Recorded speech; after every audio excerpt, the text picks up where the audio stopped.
voir dans cette vidéo la différence de comportement qui existe entre les champs d'aimantation, les champs magnétiques d'induction B et le champ magnétique d'excitation H, lorsque ceux-ci sont créés par un milieu aimanté. Je commence par le théorème d'Ampère, l'expression avec son expression locale qui est rotationnelle de B égale à mu0 J, J étant l'ensemble des courants enlacés. Et ici, on peut distinguer les courants de conduction ou les courants dus à l'aimantation. Alors, en rappelant que les courants d'aimantation ce n'est autre que rotationnel de M, que je peux remplacer dans l'expression 1 et on obtient l'expression 2 ici. C'est quelque chose qu'on a déjà établi dans le cours des milieux aimantés.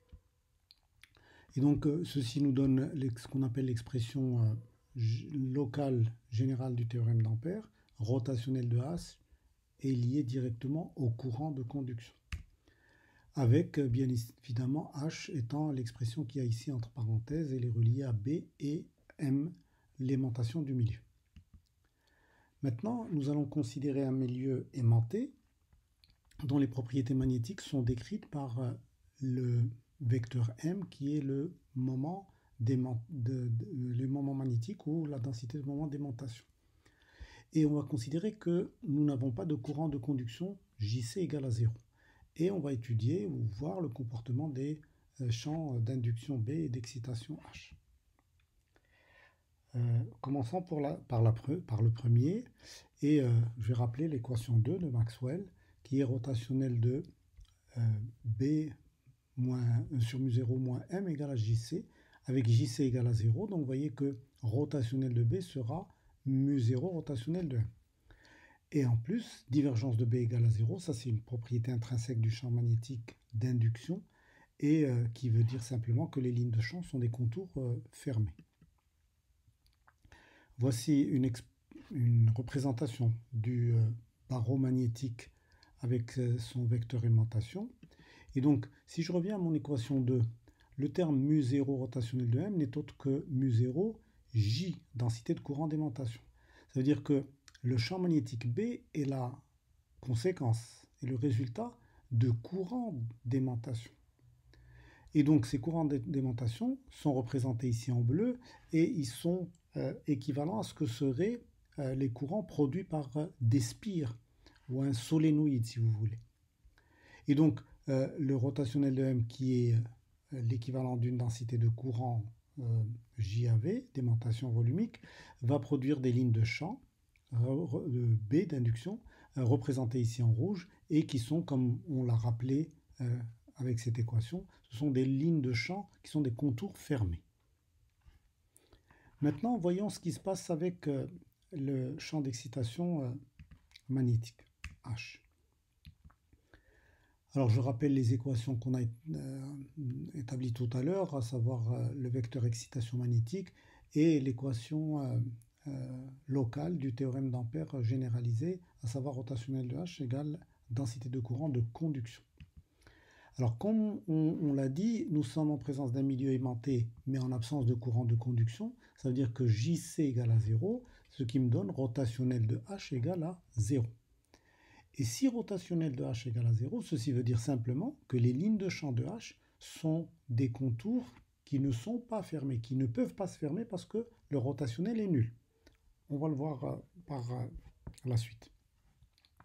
Ensuite, la deuxième équation, c'est-à-dire que si j'applique à cette expression de H, j'applique le vecteur divergence, je vais avoir divergence de H égale à divergence de B sur mu0 moins divergence de M.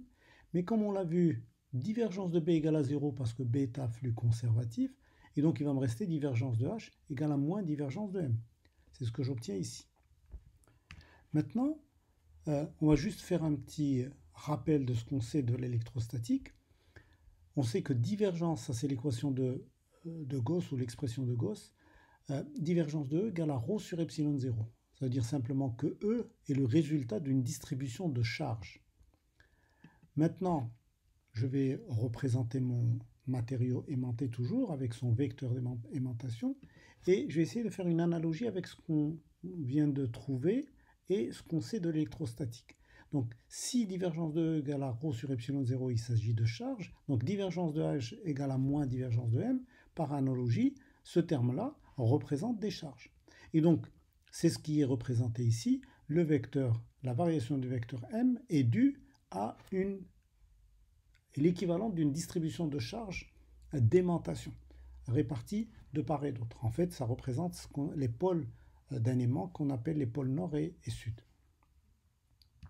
Et dans ce cas-là, si cette distribution de charge est à l'origine de les lignes de champ H en vert, on va voir que à l'extérieur, ces lignes de champ ressemblent étrangement à ce qu'on a vu ou ce qu'on a établi pour le champ magnétique B, mais c'est tout à fait normal.